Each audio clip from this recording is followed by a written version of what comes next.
24 जून 2004। अपनी advance stage बनाकर संपन्न बनो, तब समाप्ति होगी। मातेश्वरी जी के पुण्य स्मृति दिवस पर आज जैसे ही मैं वतन में पहुंची, वतन का नज़ारा अति प्यारा और न्यारा था।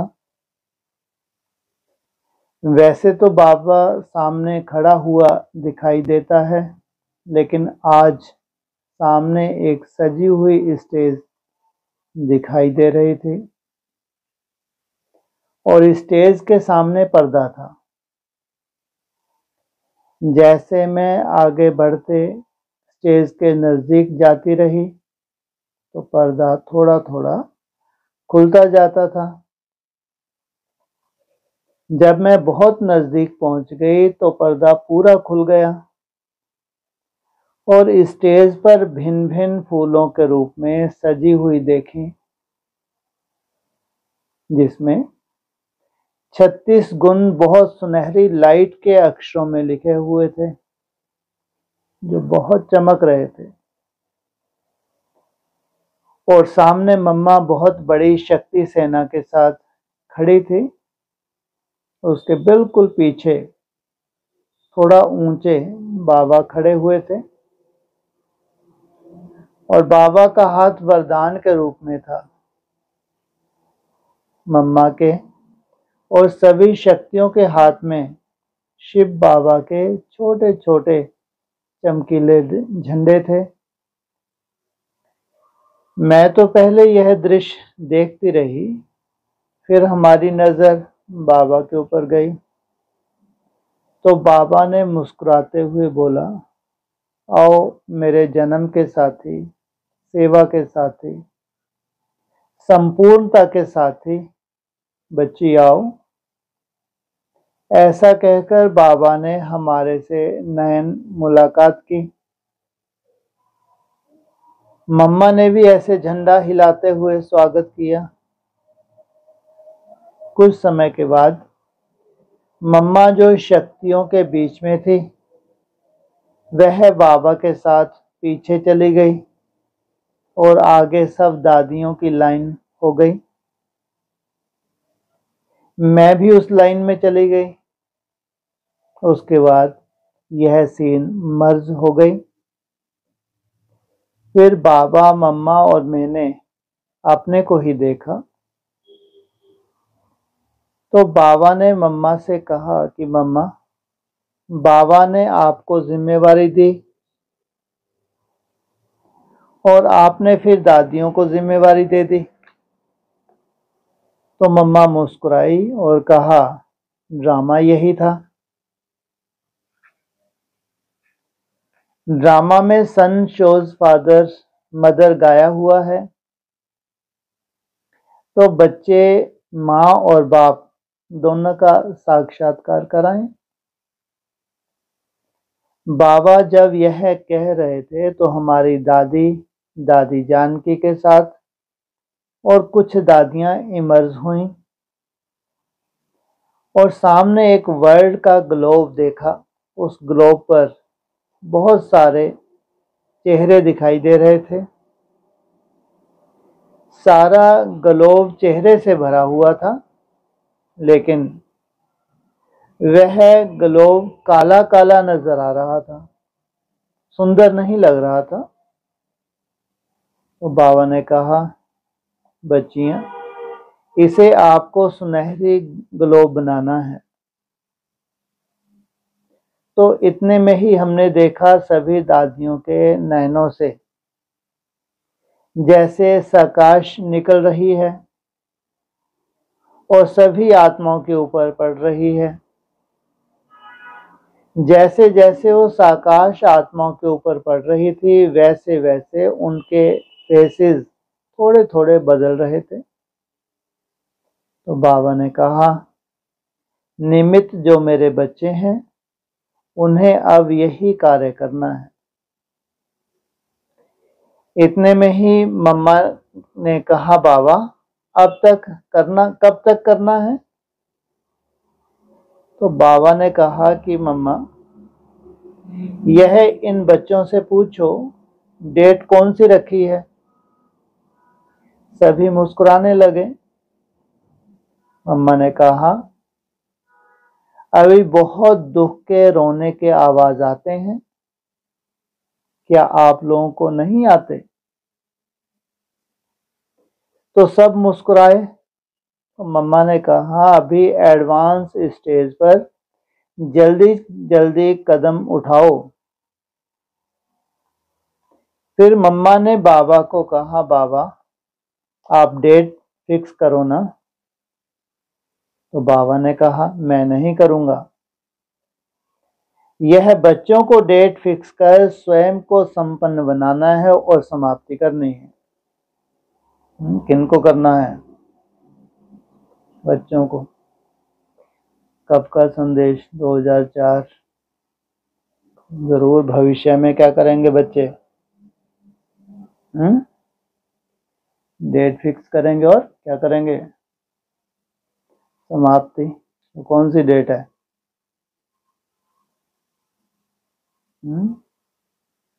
कब होगी समाप्ति? हैं? हाँ जी,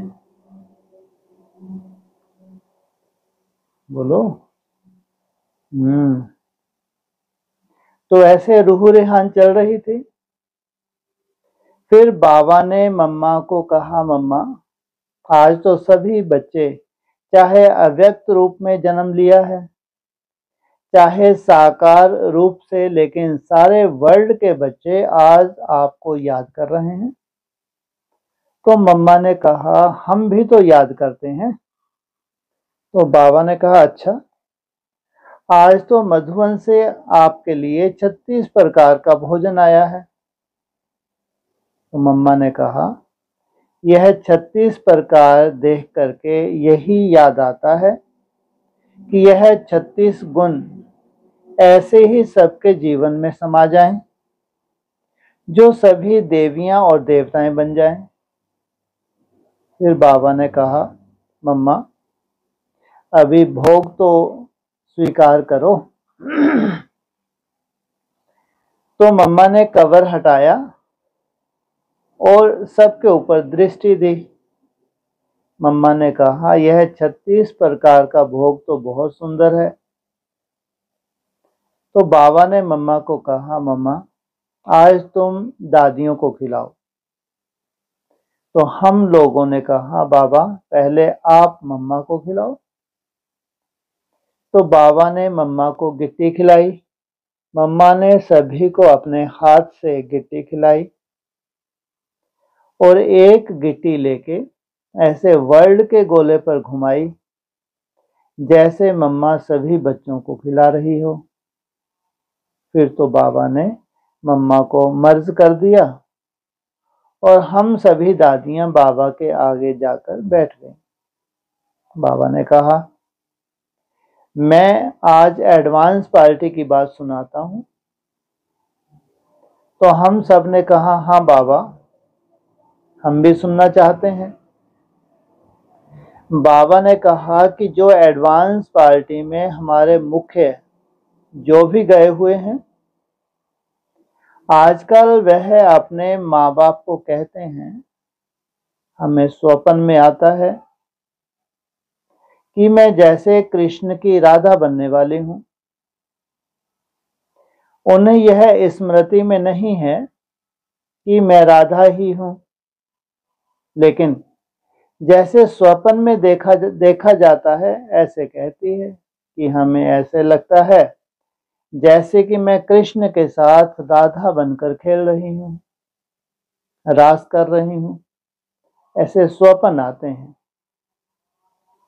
और जो भी विशेष आत्माएं गई हैं, उनको भी यह स्वप्न आते हैं कि हम ही गोप हैं, गोपियां हैं, श्री कृष्ण के साथ हैं। अभी श्री कृष्ण छोटेपन का ही नजर आ रहा है, राजधानी का बड़ा रूप नहीं नजर आ रहा है। कौन से सन में? 2004। नई दुनिया की सौगात तुम बच्चों को दी है। तो छोटा रूप राजधानी का बड़ा रूप नहीं आ रहा है। तो बाबा ने कहा, जैसे एडवांस पार्टी को नई दुनिया के नज़ारे आंखों के सामने स्वप्न के रूप में आ रहे हैं, ऐसे आप बच्चों को साकार में लानी है।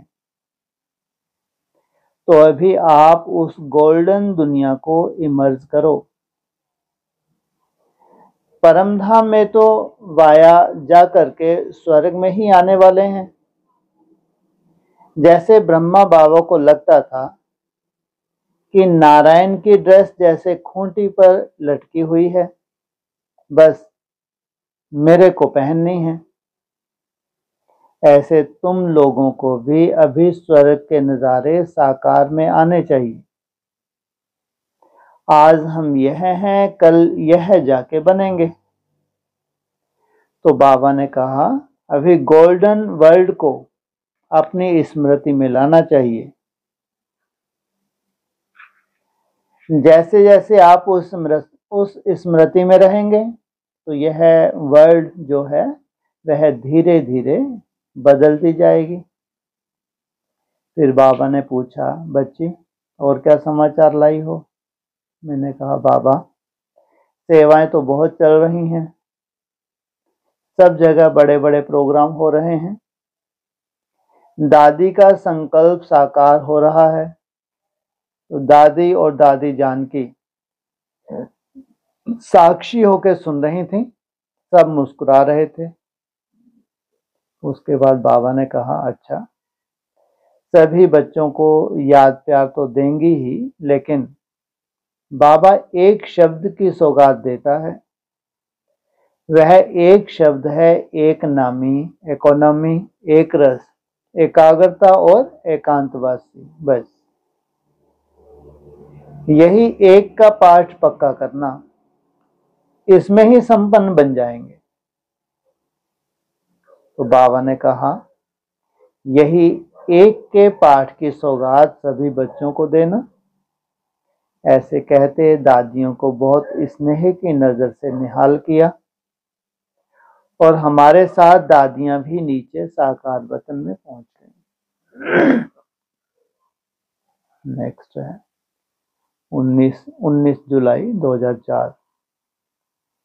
मम्मा समान सरल स्वभाव, समेटने, समाने और मिलाने की शक्ति धारण करो। आज बाप दादा के पास जाना हुआ। विशेष हमारी प्यारी बड़ी दादी जी बाबा को बहुत याद कर रही थी कि बाबा के पास जाओ, संदेश दो। तो आज बाप दादा ने बुलाया और मैं वतन में पहुंच गई। सामने से बाप दादा बड़े स्नेह रूप से नयन मिलन मना रहे थे और मुस्कुराते बोले, आओ मीठी मीठी स्नेही संपन्नता के समीप, कोहे नूर से भी अमूल्य रत्न आओ। ऐसे सुनते मैं तो लवलीन होते नजदीक पहुंच गई। मुझे मालूम नहीं था कि बाबा ने मेरे पीछे और बच्चों को भी इमर्ज किया है। लेकिन जब मैं मिलन मनाने पहुंची तो क्या देखा कि मेरे साथ साथ हमारी मीठी दोनों दादियां, सर्व दादियां और कुछ अनन्य बड़ी बहनें और भाई भी बाप दादा की बाहों में समा गए। और बाबा हर एक रत्न को देख बहुत खुश हो रहे थे। वाह मेरे लवली लाल कह रहे थे। उसके बाद बाबा बोले, आज बाप दादा ने आप सबको पहले ही वतन में इमर्ज कर रूह रेहान की। हम सब बोले, बाबा बताइए क्या क्या रूह रेहान की। बाबा बोले, आज बाबा सरब बच्चों के स्थिति की परसेंटेज देख रहा था। अब तक बाप को प्रत्यक्ष करने के साथ बच्चों की बाप समान बनने की स्थिति कहाँ तक है? बाबा ऐसे कहते हम सबसे सन्मुख पूछ रहे थे, आप क्या समझते हो? हम तो मुस्कुरा रहे थे। तो बाप दादा सबको देख बोले, जितना सेवा का विस्तार बढ़ रहा है उतना ही सेवा और स्व उन्नति की स्पीड समान नहीं है। सेवा की वृद्धि और स्व परिवर्तन, स्व उन्नति को विधि में बैलेंस नहीं है। स्व उन्नति की विधि में बैलेंस नहीं है। जितना आने वाली आत्मा द्वारा सम्मान मिल रहा है उतना स्वयमान का बैलेंस नहीं है। इसलिए जितना बाप द्वारा ब्लेसिंग प्राप्त हो सकता है उतना कैच नहीं कर पाते। कारण, वर्तमान समय दो शक्तियों की आवश्यकता नेचुरल और नेचर होनी आवश्यक है। एक संबंध में सरल शीतल स्वभाव और दूसरा हर परिस्थिति प्राप्ति में संतुष्टता।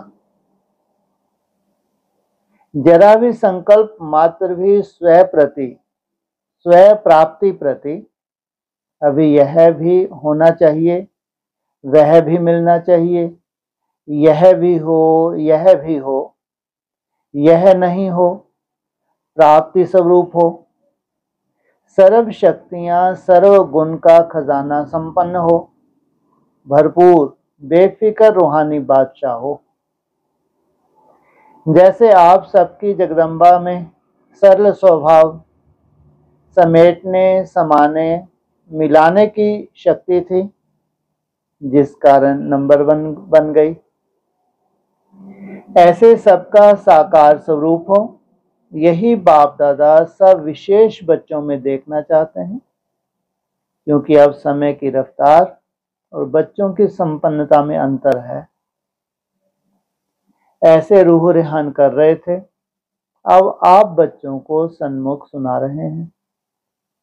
उसके बाद बाबा ने दादी को बहुत प्यार करते बोला, तुम्हारी दादी तो बाप समान निमित्त बनने का बहुत अच्छा पार्ट निभा रही है।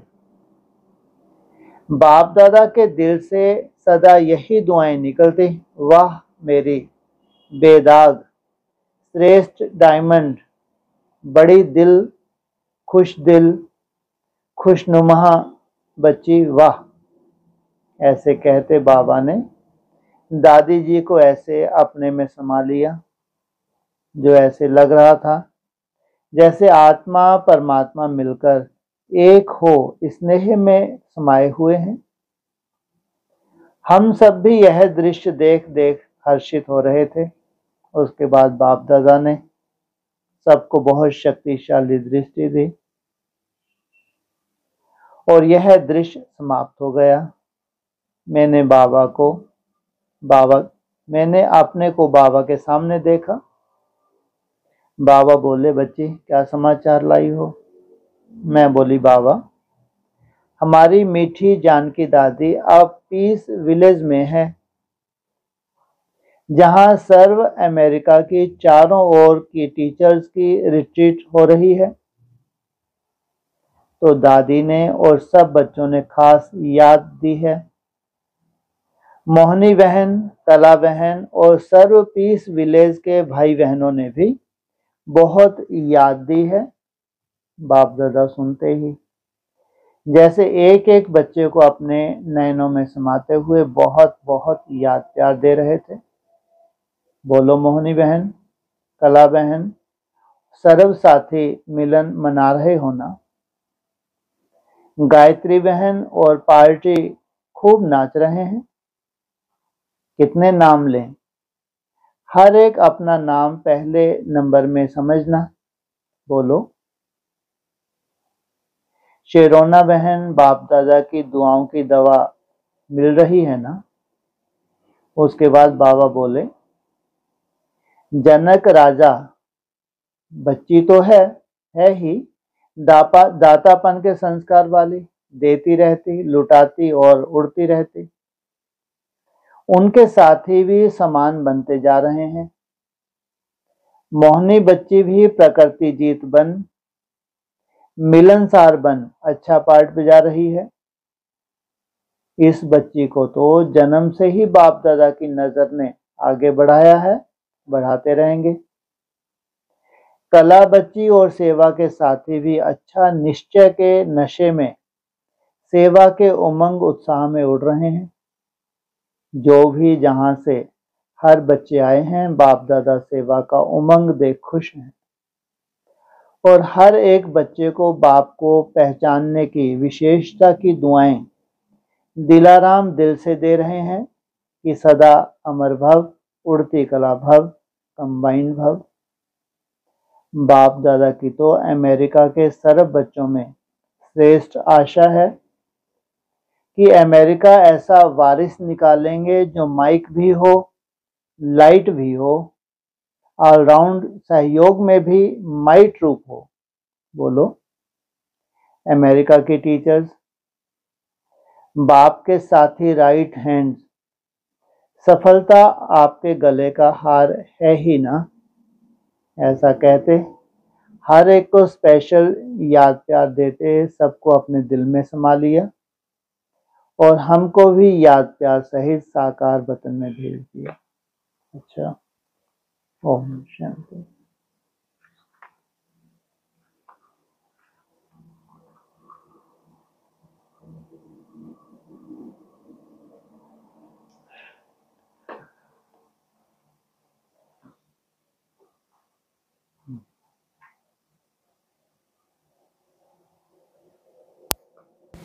अभी ये बोला ना कि वो साक्षात्कार वो सपन में देखते हैं कि मैं राधा बनूंगी, और फिर जो बाकी भी और बच्चे हैं वो भी देखते हैं कि हम गोपी बनेंगे। हाँ जी। तो ये वाला मतलब ओम राधे मम्मा के लिए लागू होता है क्या? ये संदेश है 2004 का। कौन बोलती है? राधा के लिए बोला। वो अपने माँ बाप को कहती है, स्वप्न में उसको एहसास होता है जैसे कि मैं राधा बनने वाली हूँ। राधा का पार्ट अलग और लक्ष्मी का पार्ट अलग। तो ये राधा की बात है, ये गोपियों में सर्वश्रेष्ठ है। 2004 का संदेश है, तो जरूर कोई ऐसी आत्मा होगी उसको ऐसा रियलाइजेशन हुआ होगा 2004 में। एडवांस में ही होगा नहीं आत्मा, तो एडवांस में कोई ऐसी स्वप्न की साक्षात्कार की लीला होगी। हाँ जी। 14:64 का पॉइंट है। पहले पहले नामी ग्रामी है सोमनाथ का मंदिर, उज्जैन की तरफ में। ये सोमनाथ के मंदिर में बहुत मिल्कियत थी, वो मंदिर की भी कोई कीमत कर नहीं सकते। सोमनाथ का मंदिर है गुजरात में, तो इसको ये उज्जैन की तरफ क्यों बोला? क्योंकि महाराजा कौन था? विक्रमादित्य, उसकी थी उज्जैनी नगरी। उज्जैन है मध्य प्रदेश में और सोमनाथ का मंदिर गुजरात में, एकदम समुद्र के किनारे। कितना अंतर है, फिर क्या मतलब हुआ? हाँ जी, कहाँ बैठा है? क्या पॉइंट क्या है? बैठा है। पहले पहले नामी ग्रामी है सोमनाथ का मंदिर, उज्जैन की तरफ में। उज्जैन की तरफ माना चैतन्य मंदिर जो है वो कहाँ है? उज्जैन की तरफ है। माना अगर जाके खोजो तो कहाँ मिले? कहाँ होना चाहिए? समुद्र के किनारे गुजरात में होना चाहिए, उज्जैन की तरफ होना चाहिए। उज्जैन की तरफ, वाह, आज ही मालूम पड़ा। हाँ जी। 17:964 का पॉइंट है। आसुरी सर्विस में 8 घंटा तो ईश्वरीय सर्विस में 12 घंटा। बाप रे। माना बाबा को नहीं पसंद 240 480, क्या कह रहे हैं? ईश्वरीय सर्विस वो है आसुरी सर्विस। जो ब्रह्मा कुमार कुमारी हैं तो उन्हें तो सेवा की है। आसुरी दुनिया की सेवा की तो कितनी सेवा की उन्होंने। लौकिक में जो आसुरी सर्विस करते हैं उनको ही श्रीमत है।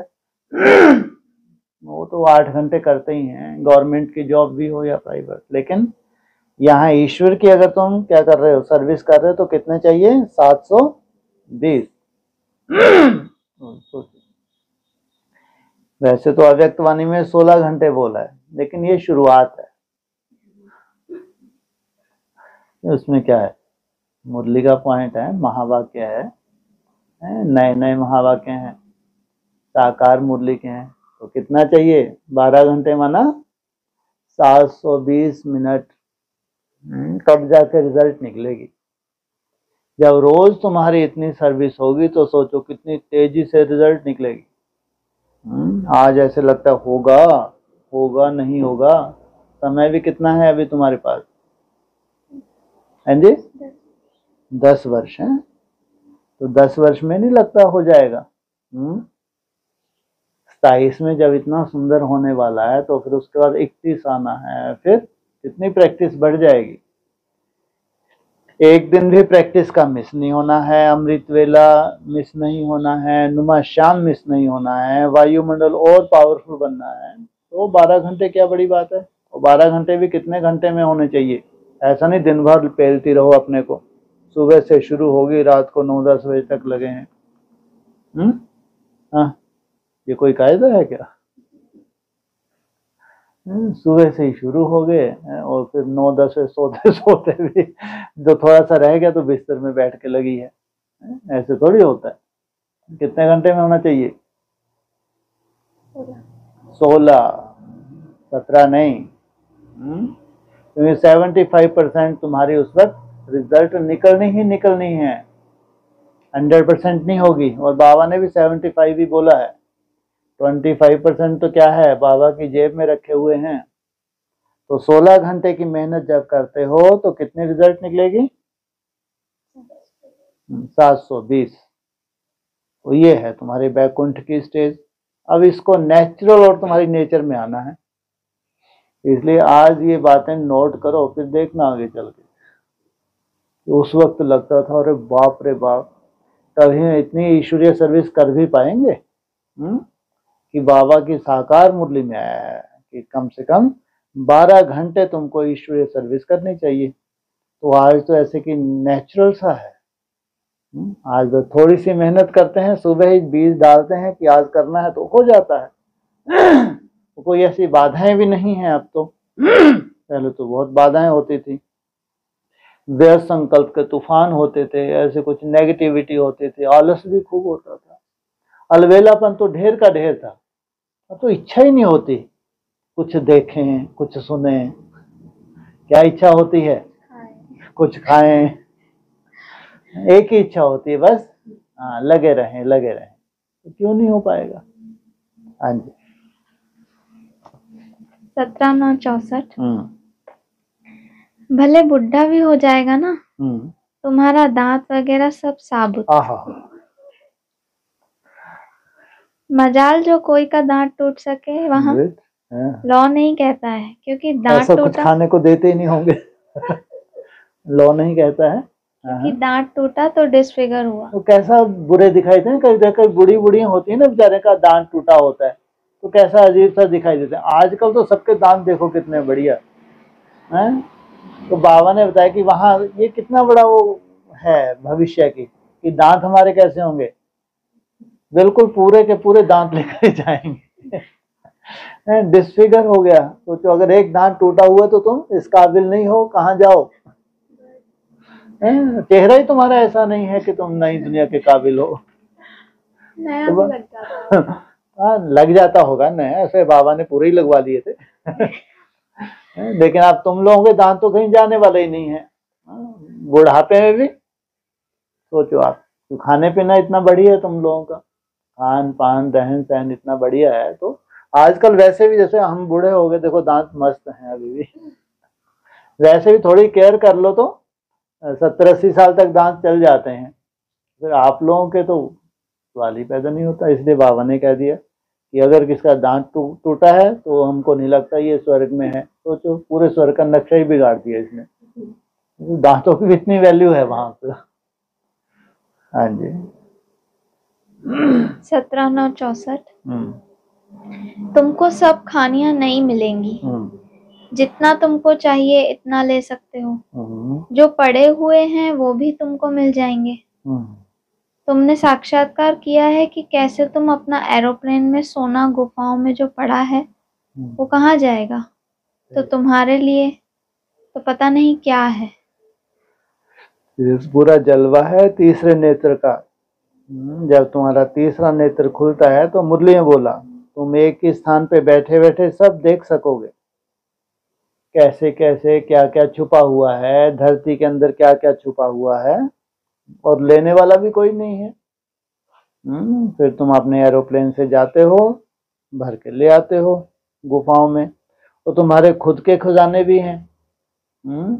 हिस्ट्री में जो तुमने किया है, खजाने क्या कर दिए, जो हिस्ट्री में तुम्हारे खजाने थे वो भी तुम्हारे हैं, दूसरा कौन ले सकता है।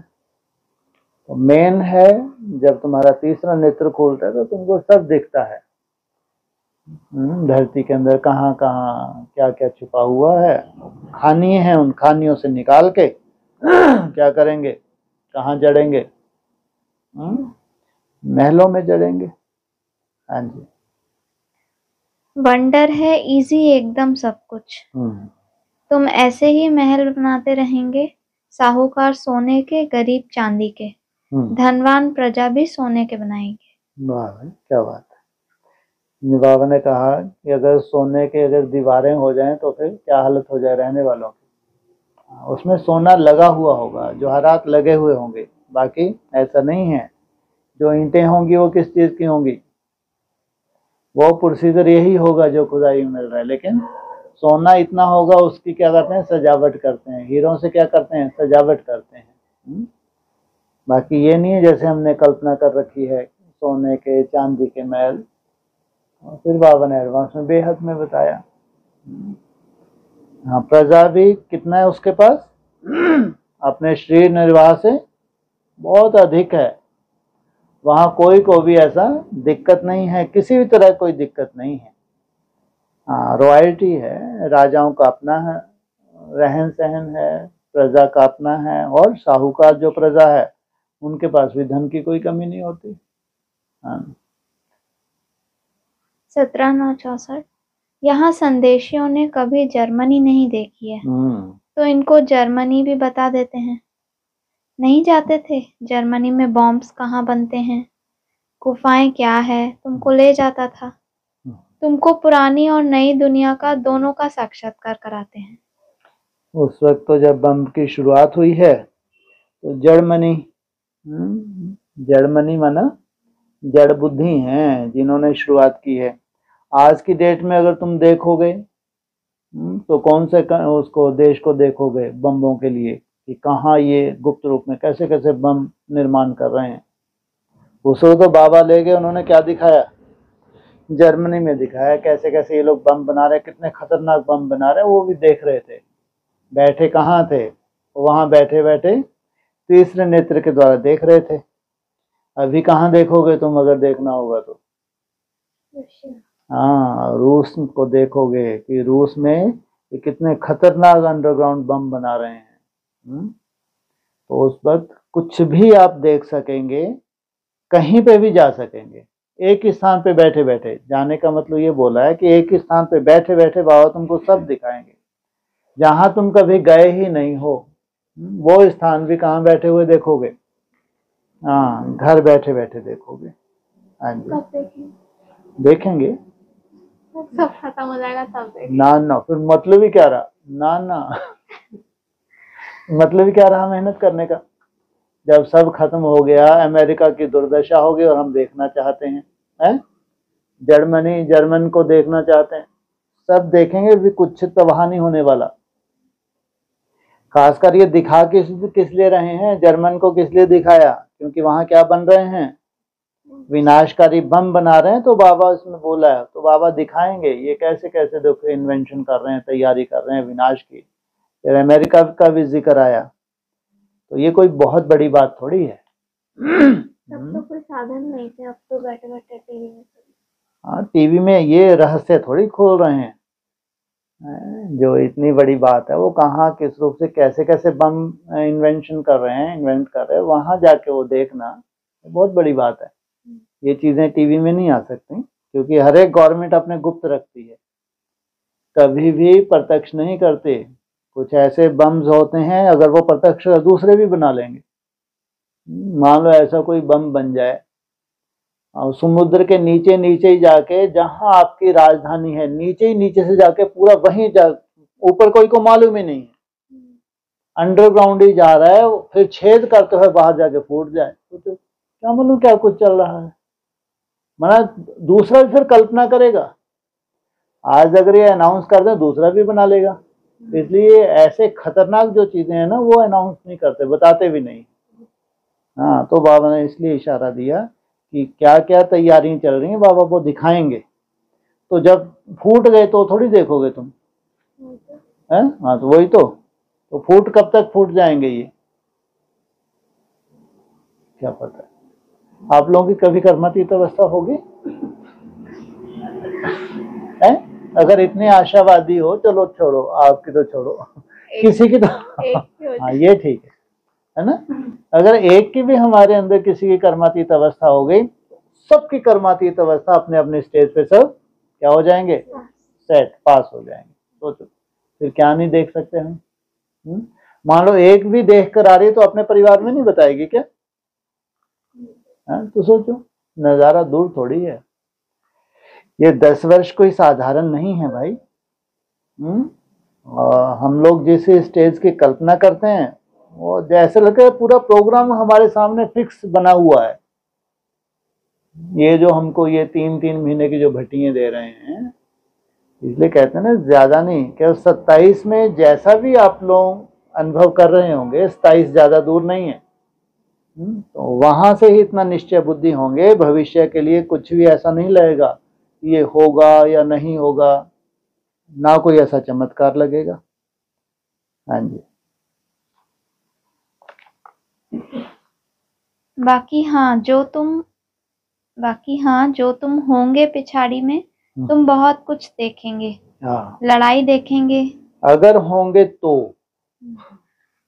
हम लोग तो होंगे, इतना बढ़िया खिला पिला रहे हैं, इतना बढ़िया एक्सरसाइज वगैरह सब कुछ कर रहे हैं, तो इसलिए बोला जो होंगे। तो दादी तो नहीं होंगी, और उनको ये थोड़ी कि हम नया जन्म लेकर आ जाएंगे, ये बात अलग। जो होंगे वो सब ये चीज देखेंगे। कैसे वो तैयार हो गया है, सभी उनके लड़ाई का सामान तुमको सब दिखलाएंगे। पुरानी दुनिया, अमेरिका, जर्मनी, फलाना, ये क्या होते हैं सब। बाबा ने कहा शुरू में भी दिखलाया तुम बच्चों को, अभी तो वो नहीं है। पार्टीशन में भी मिरुआ मौत था, तुम बच्चे वहां अपनी मौज में रहते थे। जो पास्ट हो गया वो भी तुम देखेंगे, जो नया होगा वो भी तुम देखेंगे। जो पास्ट हो गया वो भी देखोगे, अब जो नया है वो भी देखोगे। इसका मतलब जो पास्ट हो गया वो अभी तो नहीं है, वहां भी कोई पास्ट हो गया, अभी तो सब कुछ नया हो गया। ये जो पुरानी दुनिया कैसे नई हो गई, कैसे पुरानी कैसे थी। और वहां मिरुआ मौत, मलू का शिकार, अंडरग्राउंड थे हम, बाहर क्या कुछ चल रहा है, चारों तरफ हाहाकार मची हुई है, और हम लोग एकदम शांति में भगवान की याद में बैठे हैं। जब तीसरा नेत्र खुलता है, आप लोगों के जब खुलेंगे तो कुछ भी देख सकते हैं। ऐसा नहीं कि वो ही दिख रहा है जो सामने है, आप जहां चाहे जाके देख सकते हैं, पीछे बैक जितना जाके चाहे देख सकते हैं। 100 वर्ष पीछे चले जाओ, 500 वर्ष पीछे चले जाओ, जहां पे जाके आपने क्या किया, वो कंप्यूटर में होता है ना, क्लिक किया तो वो सीन सामने।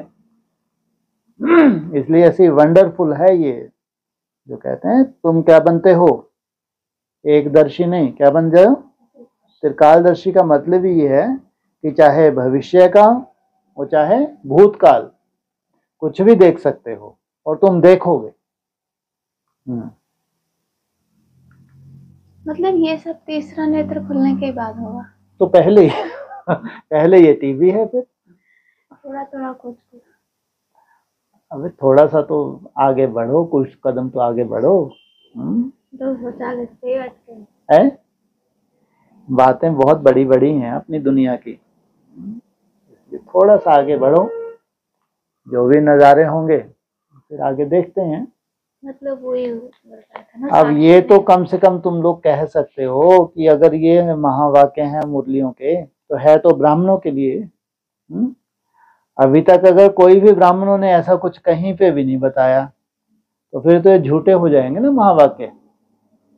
अगर कोई भी ऐसा नहीं बन पाया तो इन महावाक्यों की तो कोई वैल्यू ही नहीं रही। तो आगे चल के क्यों नहीं, इतने आशावादी तो रहो भाई। साक्षी दृष्टा। हैं जी? हाँ, ये तो बहुत वंडरफुल तुम लोगों का अभी होते जा रहे हो तुम लोग। क्या साक्षी दृष्टा? साक्षी दृष्टा से निकलेगी रिजल्ट, उससे बस एक तरफा तुम्हारी चाल चल रहे हो तुम। अब तुम्हारा वेस्ट होना बंद हो गया। साक्षी दृष्टा माना अब एक तरफा तुम्हारा केवल कर्म ही कर्म चल रहा है, उससे श्रेष्ठ कोई कर्म नहीं है। योगियों का सबसे श्रेष्ठ कर्म है भगवान की याद।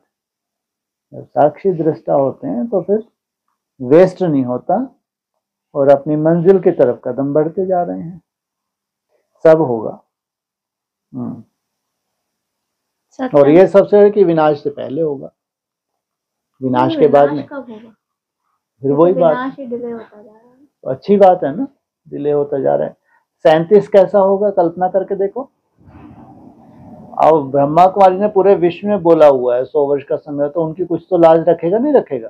तो अगर उनकी लाज रखेगा तो कितनी बड़ी सीन होगी 37 की। और उससे पहले ये सब नज़ारे होने चाहिए, बिल्कुल होने चाहिए, नहीं तो उसके बाद फिर मतलब क्या रहा? विनाश के बाद बैठे देखेंगे क्या?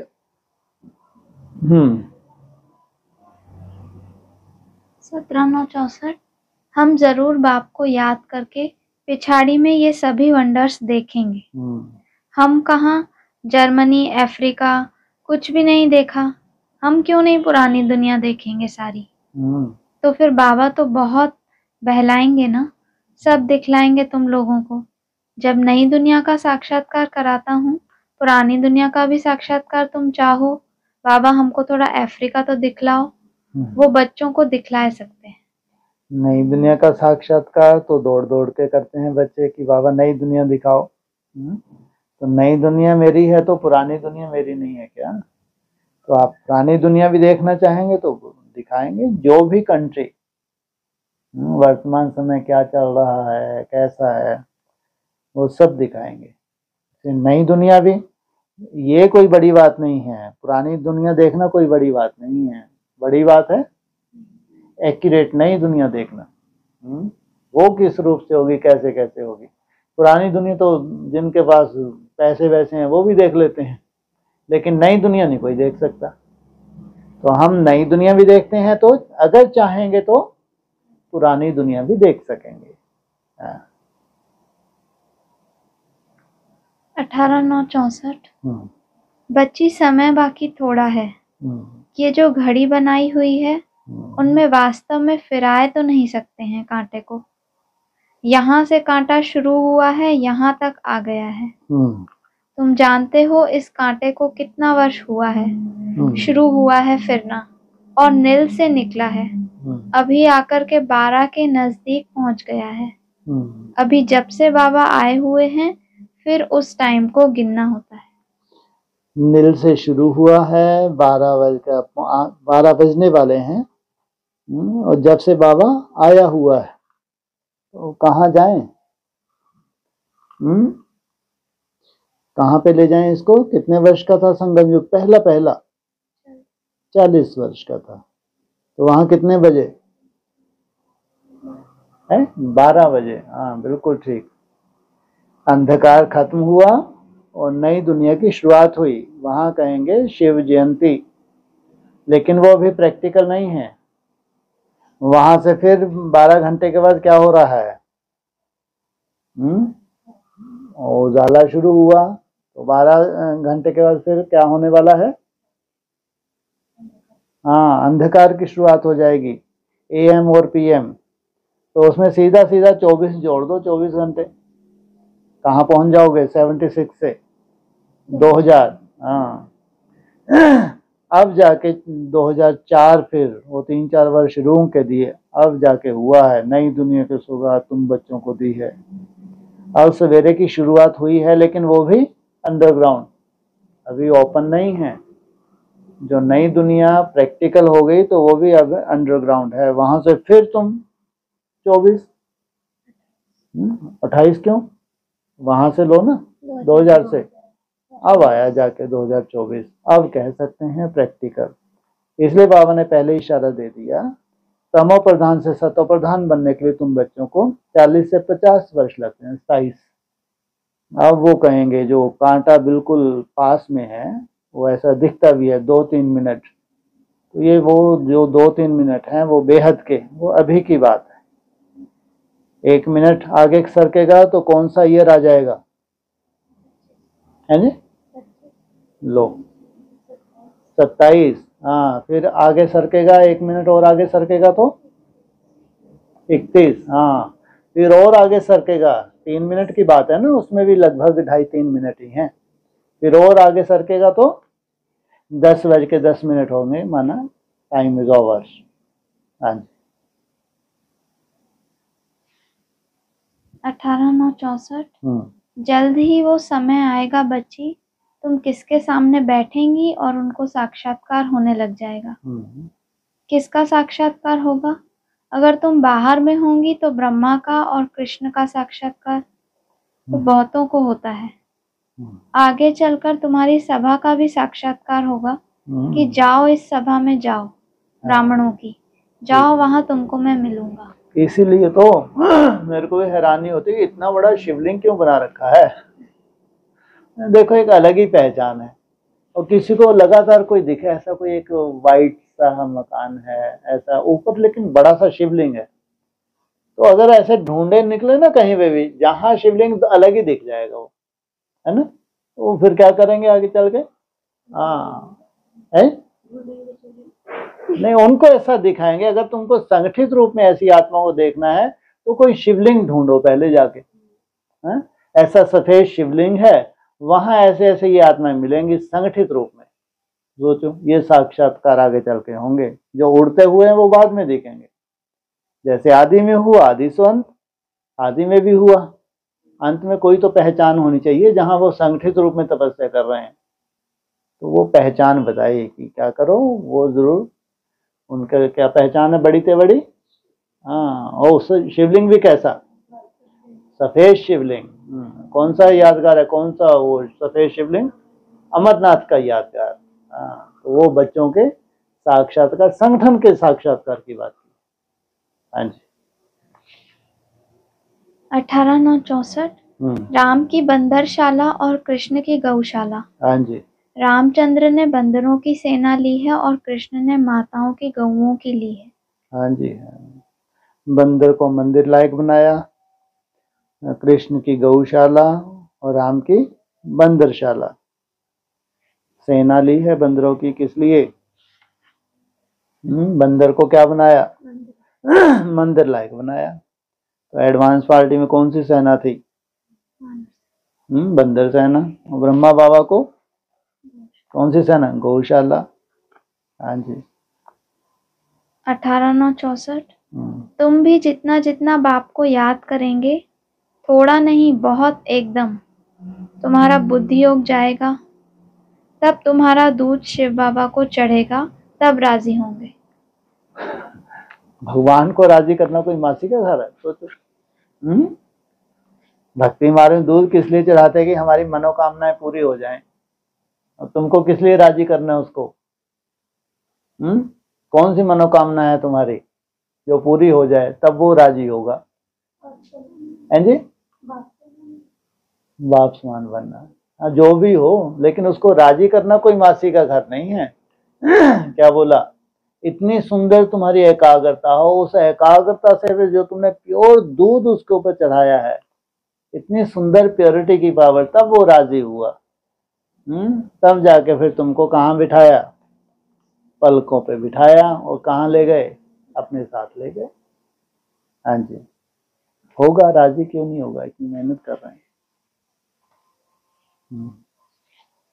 8-9-64।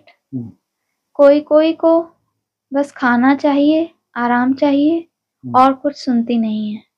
अच्छी अच्छी ब्रह्मा कुमारियों के ऊपर ये ग्रहचारी भी बैठ जाती है। तुमको शुरुआत में बाबा ने कहा था 8 चिकत्ती वाला। यहाँ तो आजकल पाई पैसे वाली ब्राह्मणी रीस करती है ऊंच वाली से। ऐसी साड़ी पहने, ये फलाना कपड़ा ऐसे पहनती हैं, हम क्यों ना पहने। होती हैं असिस्टेंट बहनें भी होती हैं, सीनियर बहनें भी होती हैं। सीनियर का त्याग मालूम नहीं होता उनको, ठीक है, नंबरवार तो होते ही हैं। क्या बड़ी बात है। इसलिए वहाँ ना कोई ब्रह्मा कुमारी क्या बनेगी, राजा कुमारी, और कोई प्रजा कुमारी बनेगी। यही उनमें डिफरेंस हो जाता है। जिनकी बुद्धि खाने पीने में रहे तो प्रजा कुमारी, जो तपस्वी हैं वो राजा कुमारी। 10-1-64। कभी भी कोई बाहर की चीज आवे तो भोग नहीं लगाना चाहिए। वाह।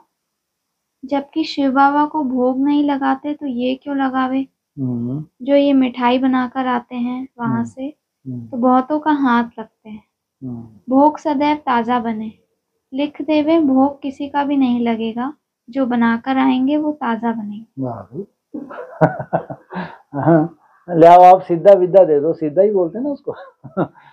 बना के मत लाओ, आप ऐसे ले आओ, स्वीकार है, लेकिन हम यहाँ बना लेंगे, आप भी खाओ हम भी खाएं, ताजा ताजा। तो बढ़िया डायरेक्शन है। अच्छा, वैसे भी बासा होता है तो उसको क्या कहते हैं, तामसी माना जाता है। और सात्विक शुद्ध माना आपने सीधा ला के दे दिया और आपने बना लिया, तुम भी खाओ हम भी खाएं, बढ़िया आनंद लो। हाँ जी। इसमें कुछ ऐसा याद आ रहा है कि इसमें कुछ आगे भी बोला था ब्रह्मा बाबा ने कि मतलब फल तो सबसे अच्छे होते हैं। अच्छा। कि मतलब वो सबसे फ्रेश होते हैं। तो हाँ, अब हमारी दुनिया में तो ये भोग वोग है ही नहीं। अब जिस दुनिया में आप जा रहे हैं उस दुनिया में तो ये कोई भोग वगैरह है ही नहीं। अब लास्ट समय है, लास्ट स्टेजेस में जाना है तो फिर प्रकृति से ही पालना होगी, और उससे सुंदर तो भोग कोई होता भी नहीं। प्रकृति ने जो दिया है उससे सुंदर तो कोई ना भगवान को स्वीकार हो सकता है, प्रैक्टिकल भी है, उससे अच्छा भोग क्या होगा। हो गया, चलो।